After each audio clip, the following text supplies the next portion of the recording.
for today's Sims Workshop. Hope you're all having a wonderful day.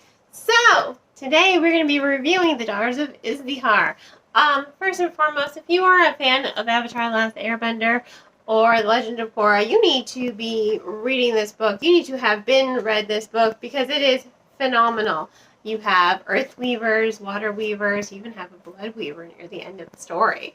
I hope you guys can hear me. By the way, I will, of course, have to edit this video to up the volume because my mic decided to stop working. Don't know why. Kind of made me really angry. I threw it up against the wall.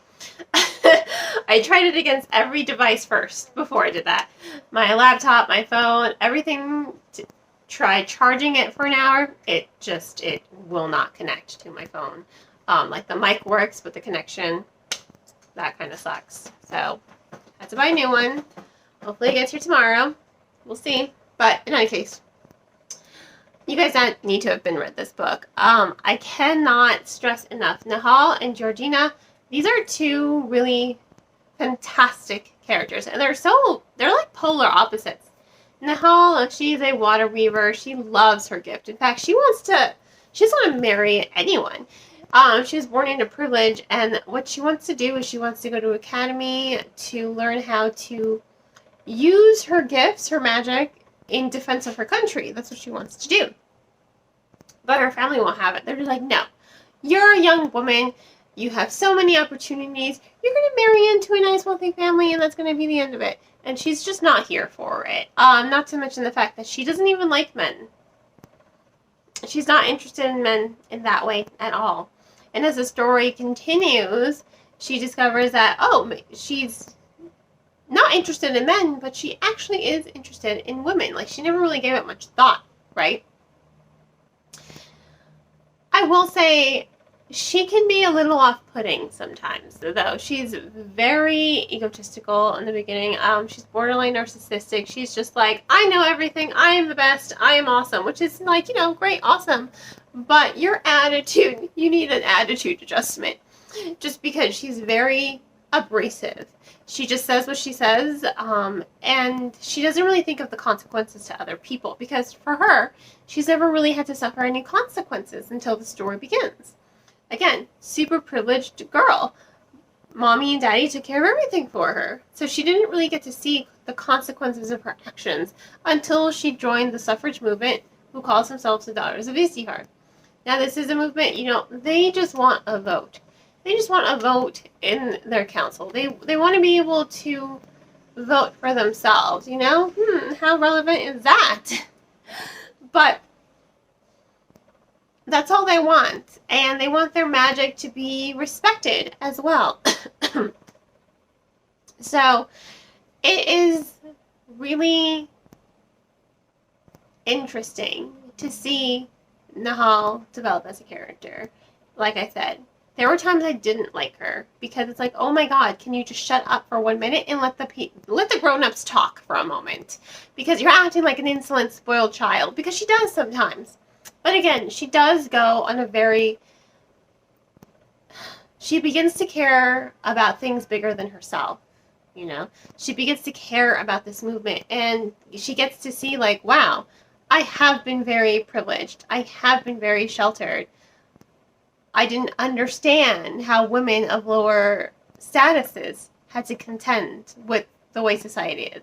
So she gets to learn. Her eyes are opened, so she develops. Now, Georgina's kind of like the complete opposite. She doesn't come from a privileged house. She works. I think it was in a bookstore she worked. And, sorry, I read the book months ago. I'm behind. But she works in a bookstore. She's not married. Her family does want her to marry, so they do broker arranged marriages for her. Unfortunately, they don't always go as planned for her. And she is an earth weaver. She doesn't really like her gift, her power.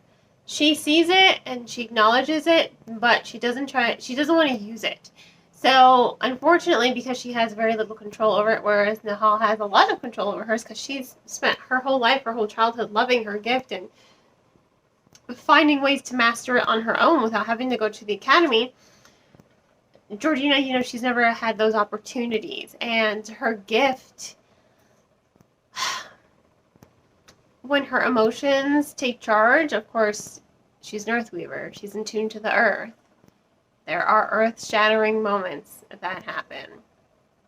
So she's another one. She goes on another journey as well. And these two women, their paths are crossed in the most unexpected of ways. I always want to say her name is Georgina, but I feel like that's incorrect pronunciation. Whatever. That's not how I'm going to pronounce it. We're going to go with that. She comes into herself, you know. She likes to being a part of the Daughters of Izdihar movement. You know, she definitely believes in women's rights and equality and all that. But she's very timid, practical. Whereas she's passive.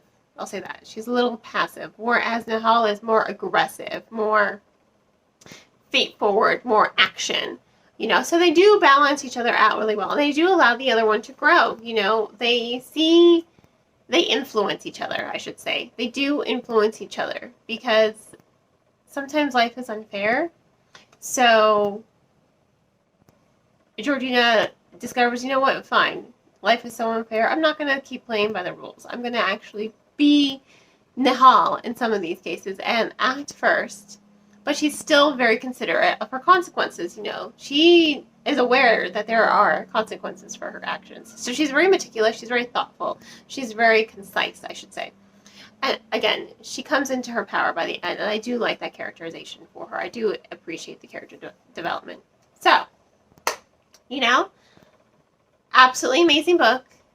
Absolutely loved it. Highly recommend it, especially if you love, you know, elemental powers.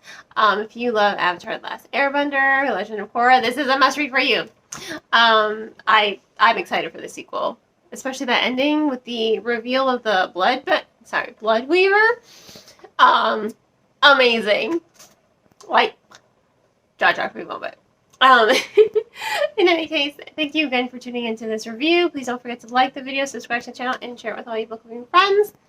I hope you all have a wonderful rest of your day, and as always, happy reading.